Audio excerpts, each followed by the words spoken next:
Salutations à toutes et à tous, Steve, supporter of Marseille. J'espère que vous allez bien. Si tu es nouveau sur ma chaîne, je te souhaite tout d'abord la bienvenue. On va débriefer ce match ensemble. Reims, Olympique de Marseille, 34e journée de Ligue 1, victoire 3-1 de nos Olympiens. C'est parti. Tout d'abord, petite dédicace à la famille Lelon, Reynald et Michel, voilà, supporters olympiens. On m'a demandé de vous passer le petit coucou, c'est fait. Grosse bise et bonne journée à vous les gars.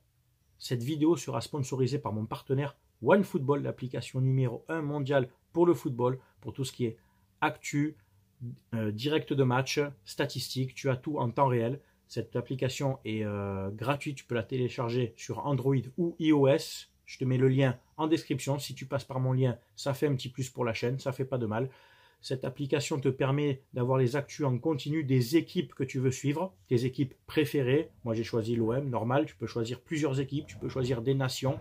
Et donc, tu as les actus en continu, en temps réel et les directs de match avec toutes les statistiques. Je l'utilise, bien entendu, au quotidien. Je t'invite à la télécharger si tu ne l'as pas. Alors, le débrief. Jorge Sampaoli, fidèle à lui-même, nous repropose sa défense à 3, milieu à 5 et 2 attaquants devant. Donc on avait Mandanda dans les buts. Bon, Mandanda, il a eu un seul tir cadré dans le match. On ne peut pas lui reprocher d'avoir pris le but parce que la tête, elle est belle, elle est puissante, elle est quasiment dans la lucarne, elle est à bout portant. Donc hormis ça, Mandanda, c'est une frappe sur le poteau, il me semble, déviée par le défenseur Perrin, enfin du moins qui a gêné Boulaïdja. Je ne sais pas si Mandanda l'a dévié un peu aussi. Sinon, c'est que des frappes rémoises, mais hors cadre. Et après, bon, c'est quelques relances au pied, plus ou moins approximatives, mais un match de Mandanda, simple, sérieux, rien à dire. Pour les défenseurs centraux, donc on avait Perrin à gauche, Balerdi dans l'axe et Alvaro à droite. Bon, je vais commencer par Perrin, qui pour moi a fait un bon match. Pas mal d'interceptions dans le jeu aérien, pas mal d'interceptions au sol. Certes, c'est pas le défenseur le plus rapide, mais c'est un défenseur rugueux quand même qui va au contact. Il n'a pas peur, tu vois, d'aller se battre. Il va gratter des ballons. Il a ce retour donc défensif où il va gêner sur la frappe de Boulaïdja, il me semble, en deuxième mi-temps. Donc c'est très bien joué de sa part, sans faire faute. Malheureusement, il sort sur blessure en milieu de deuxième mi-temps. Il sera remplacé par Enrique. Ce ne sera pas du poste pour poste. On en reviendra après pour Enrique. Mais un match voilà, correct pour Lucas Perrin qui voilà, joue sa carte, est un joueur sérieux, appliqué. Et je pense qu'en lui donnant un peu plus de temps de jeu, c'est un joueur qui peut progresser. Donc je serais favorable à une prolongation de ce joueur-là qui est libre en fin de saison. Alvaro à droite. Match correct aussi d'Alvaro. Il a gagné quelques duels aussi. Les relances, des fois, il a perdu quelques ballons en voulant relancer. Mais dans l'ensemble, un match assez appliqué aussi. Pas mal de duels gagnés. Il s'est tenu à son poste. Il avait Lirola donc sur son côté droit aussi qui est venu quelquefois le soulager. Donc un match voilà assez correct d'Alvaro, rien à dire de particulier.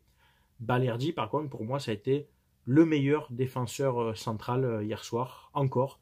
Balerdi dans ce poste de patron de la défense, de libéraux, avec son aisance technique, sa facilité à ressortir les ballons, sa lecture du jeu. C'est un joueur, comme je te le dis, qui va progresser, qui est perfectible, qui gagne des duels, qui est malin, je trouve, qui est à l'aise des deux pieds. Donc, ouais, dans l'ensemble, un match correct de Balerdi aussi. Les latéraux, donc on avait dans un premier temps Nagatomo en piston gauche, Lirola à droite. Je vais commencer par Nagatomo, qui revenait, donc qui retrouvait une place de titulaire depuis quelques temps. Eh bien, écoutez, pour une reprise, j'ai trouvé ça correct. Bon, il a souffert un petit peu dans son couloir quelquefois, hein, avec les joueurs, les attaquants de couloir de Reims. Mais dans l'ensemble, c'est un joueur qui s'est battu jusqu'au bout, qui a tenu tout le match. Il a gagné des duels, il en a perdu d'autres. Il s'est appliqué à ne pas perdre trop de ballons sur ses passes. Il en a intercepté, voilà, j'ai trouvé son match assez appliqué aussi. Et dans ce poste un peu plus haut de piston, il a pu... il avait toute cette densité de milieu de terrain autour de lui, donc il trouvait plus facilement aussi des joueurs à qui donner le ballon. Bon voilà, un match de Nagatomo que j'ai trouvé assez sérieux dans l'ensemble. De l'autre côté, Lirola, monstrueux. Dans la continuité de ses prestations, un Lirola qui se bat sur tous les ballons, qui est aussi vigoureux, tu vois, dans les contacts, qui va au duel. Et puis, donc, il a cette passe décisive où il se projette dans la surface, il déborde côté droit, il donne ce coup de rein, il a cette vitesse. Moi, je pensais qu'il allait perdre le ballon. Non, non. Que nini. Il pénètre, il tient la balle, il la met judicieusement en retrait pour Payet, qui n'en demandait pas tant. Donc vraiment encore un match plein de Lirola. J'espère vraiment qu'on gardera ce joueur parce que il y a quelques temps, certains me disent ouais, 12 millions c'est cher. Non, pour ce joueur-là, 12 millions c'est pas cher du tout. Il a 23 ans, joueur de caractère. S'il continue comme ça, quand je vois son aisance technique, sa capacité de débordement et de centre surtout, pour moi c'est un joueur, je ne vais pas m'enflammer, mais qui un jour jouera dans un très bon club anglais et voire même espagnol. Voilà. Il a le jeu pour jouer en Angleterre ou en Espagne, mais alors sans problème, vraiment. Je ne m'inquiète pas pour lui. Les milieux de terrain, Gay, Camara. Bon, Camara qui a dû sortir au bout de 40 minutes de jeu sur blessure, apparemment au bas du dos, au niveau des reins. En plus, au moment où il se fait soigner, on prend le but. Donc on était à 10 contre 11, d'où la colère de Jorge Sampaoli, je peux comprendre. Camara qui faisait un match moyen quand même. Hein. Il y avait quelques errances dans ses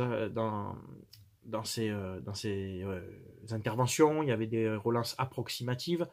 Bon, on va pas l'incriminer parce qu'il fait quand même une très très grosse saison. Mais est-ce qu'il était déjà un peu contre-coup de fatigue, j'en sais rien, qui a généré après sa blessure, je ne sais pas trop. Mais voilà, un match, une mi-temps de Camara, j'ai trouvé,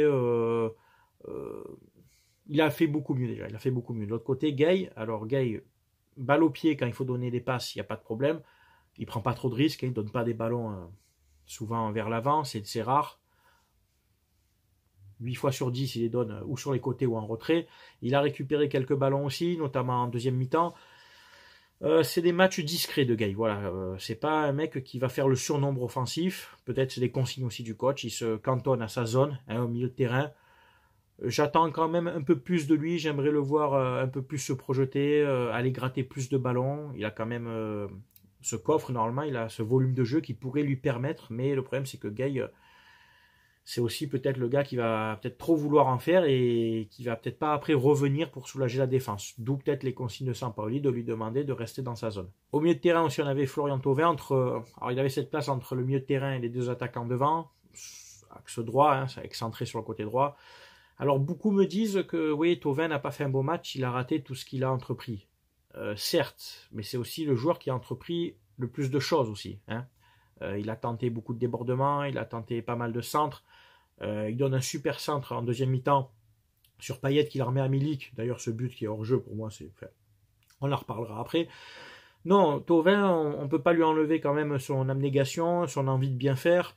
Il se projette un peu sur tous les ballons, on le voit partout sur le terrain. Il aide au milieu de terrain à défendre. Il combine bien avec Lirola. C'est un joueur, il lui manque un peu de retrouver des buts. Hein, et encore que dernièrement, il avait fait un bon match aussi contre Lorient. Donc non, je pense que Thauvin, c'est un joueur qui sur les 4-5 derniers matchs qui restent, va peut-être encore planter 2-3 buts. Tu vois, il sait qu'il ne peut plus avoir ce poste dans un 4-2-3-1 sur le côté. Il a peut-être plus l'accélération, mais dans ce milieu de terrain où il a quand même des qualités techniques, et de vision du jeu, avec un Lirola sur la droite, ouais, ça peut être une belle rampe de lancement, quoi. Voilà. Payet et Milik. Je vais commencer plutôt par Milik. Je garde Payet pour la fin. Milik, très bon match aussi, 90 minutes pleines, a harcelé la défense de Reims. Un but sur un très bon centre de Payet. Un but de buteur, hein. Le déplacement est bon, l'appel, hein, etc. Il part dans le dos de son défenseur. Il arrive à se décrocher du marquage, c'est impeccable. Il méritait son doublé, puisque pour moi, franchement, il est hors jeu, mais de quoi de même pas 5 cm. C'est-à-dire Milik qui chose du 47. S'il fait du 44, il n'y a pas hors jeu, quoi. C'est vraiment nul de siffler de hors jeu pour un pied, quoi. C'est pas, voilà. Je veux dire ça, honnêtement, hein, je vais te dire la vérité. On prend un but comme ça, mais je vais pas crier au scandale. Voilà, c'est pas, je suis objectif. Pour moi, ce hors jeu-là, il est zéro, quoi. Et il y avait un très bon mouvement de Thauvin, Payet qui la remet bien, le gardien la dévie quand même, mais après, tu vois, tu vas me dire c'est un but tout fait, mais il faut être bien placé, on a vu des attaquants louper ce genre d'occasion, et oui. Après, Milik, c'est le gars qui a un peu décroché, qui a proposé devant, qui fait beaucoup d'appels, qui a du coffre aussi, on voit qu'il tient, qui doit être chiant à marquer pour les défenseurs, et comme le dit mon pote Mo, Milik, c'est pas Benedetto, c'est pas Germain, c'est un mec qui va te canaliser 2 défenseurs centraux, donc qui va gêner la relance et qui va faire que quand il a le ballon, les mecs en face, ils sont un peu comme ça, tu vois. Ils ont plus la pression que si c'est Dario ou Germain, il faut le dire, hein, il faut être franc. Donc ouais, ce genre d'attaquant de classe internationale, pour moi, il faut absolument le garder. Il faut le garder ou il faut trouver l'équivalent. Si c'est pas lui, il faudra trouver mais vraiment en termes de qualité et comment dire, d'efficacité, il faudra trouver l'équivalent. Payet pour finir, l'homme du match, ben ouais, je suis vraiment content pour lui parce que, ben, écoutez, on le voit, hein, il est fit, il a fait des efforts, il a perdu du poids, enfin il a fait des efforts. Attention, là je vais réajuster. Il a fait, non, il a retrouvé une ligne normale en tant que joueur professionnel. Donc c'est bien de l'avoir fait. Maintenant, il faut qu'il la garde. Eh ben, match plein de Payet, les gars. Il était de partout. Il venait défendre. Il est venu gratter des ballons. Le coup de rein, on a retrouvé un Payet avec de l'explosivité. Ces 2 buts, c'est 2 beaux buts. C'est des buts. Alors, tu me diras. Certains diront, ouais, ça va, il avait plus qu'à frapper. Ouais, mais c'est facile de dire plus qu'à frapper. Il les place, ces balles, à chaque fois. Il les place. Il les place correctement. Déjà, son premier but nous permet d'égaliser rapidement après avoir après avoir encaissé le but. Donc ça évite de trop cogiter avant la mi-temps.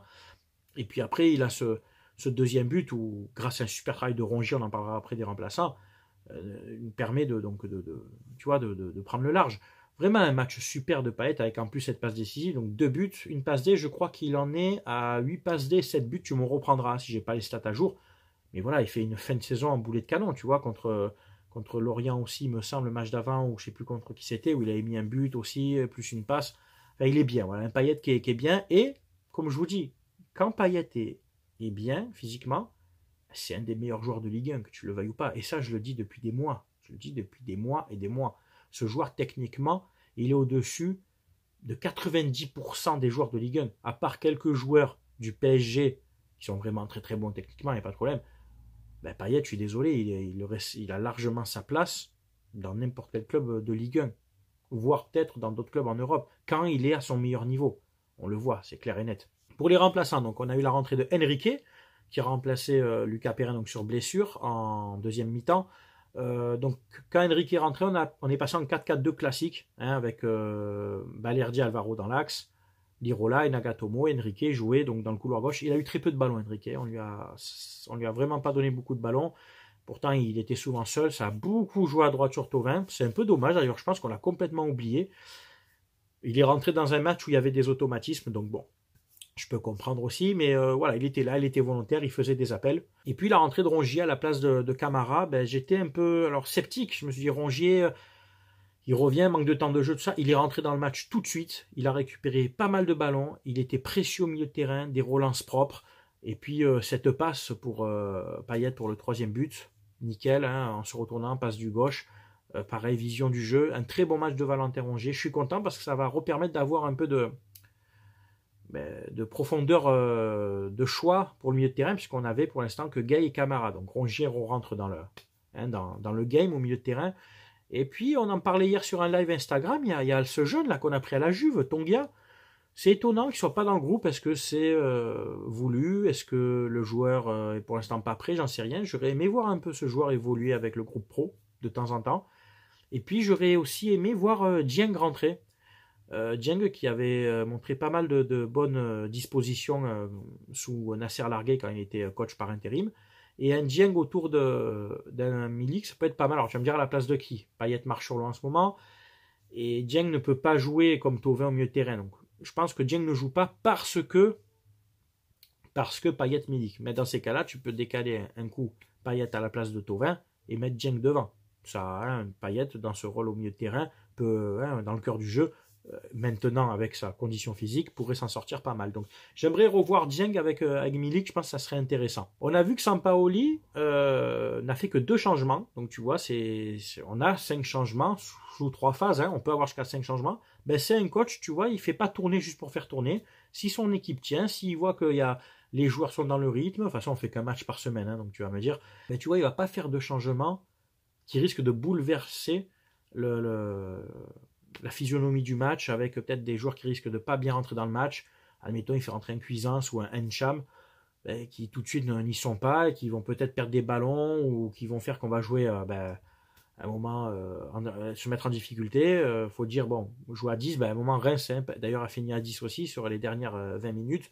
Carton jaune plus carton jaune, clairement justifié. Hein. Là, je pense qu'on est tous d'accord. Donc, ouais, je trouve le Sampaoli fait des remplacements soit par défaut parce qu'il y a des blessures, soit parce qu'il estime qu'il faut réajuster, mais s'il ne faut pas en faire, il n'en fait pas. Donc je respecte ça. Voilà. C'est tout pour ce débrief. C'est bien entendu à vous maintenant de commenter, de donner votre avis. Vous savez qu'avec moi, on respecte les avis de chacun, que tu sois supporter de Reims, de Marseille ou d'autres clubs, toujours dans le respect. Tu le sais, ici, on parle football. C'était Steve, supporter of Marseille. Merci d'avoir regardé ma vidéo. À très bientôt. Ciao, ciao tout le monde.